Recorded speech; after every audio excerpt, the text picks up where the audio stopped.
Alors ça, pour une surprise, c'est une surprise. Je ne m'y attendais, mais absolument pas. En cette période de trêve internationale française, on a fait une petite pause sur l'Olympique de Marseille, sur la préparation du match de ce week-end, sur ce qui se passe autour du club, parce que nous sommes en pleine trêve internationale. Donc, on ne parle que de l'équipe de France, on ne parle que des doubles confrontations contre la Croatie, des forfaits en multiples pour certaines sélections. Mais on ne s'occupe plus des clubs. On sait qu'on a une trêve internationale de 15 jours, mais les clubs, on les met un petit peu de côté. Et on va commencer à s'y intéresser, parce que la trêve internationale, à peine commencée, prend déjà fin, et dont certains ont malheureusement eu les conséquences de cette trêve internationale, dont un certain Maouissa ou Ryan Cherki, tous les deux qui ont quitté le rassemblement pour une blessure avec les espoirs, et notamment Adrien Rabiot du côté de l'OM. Mais ça, on est habitué que les blessures s'accumulent, que les blessures s'accélèrent après les trêves internationales.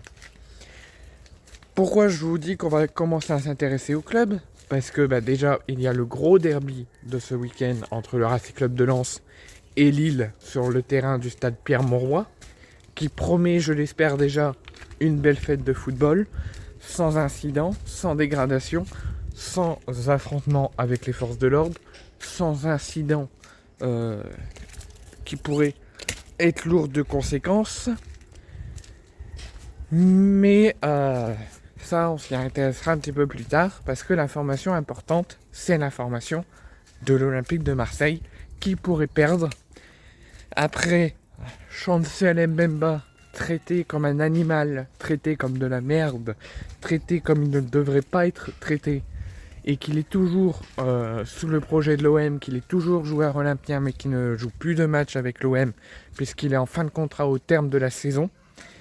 L'OM, après avoir perdu un serial capitaine et l'avoir traité comme il n'aurait jamais dû le traiter, l'OM serait sur le point de perdre un deuxième capitaine, serait sur le point de perdre un deuxième défenseur, au nom de Leonardo Balerdi.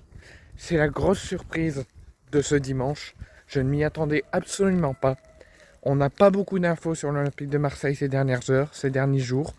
C'est normal, c'est la pause, c'est la trêve internationale. Les joueurs sont en sélection.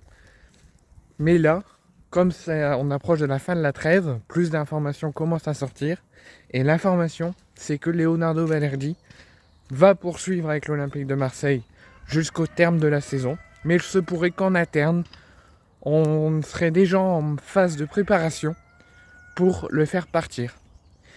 Leonardo Balerdi, alors je n'ai pas plus d'informations précises à vous dire, mais selon ce que j'entends, ce n'est pas l'OM qui a songé à un départ de Leonardo Balerdi, mais ça serait lui-même, Leonardo Balerdi, qui aurait demandé à sa direction de le laisser partir dès cet été, dès l'issue de la saison, pour faire son retour en Italie et retrouver deux de ses coéquipiers en sélection, et qu'il pourrait s'engager libre en résiliant son contrat à l'AS Roma.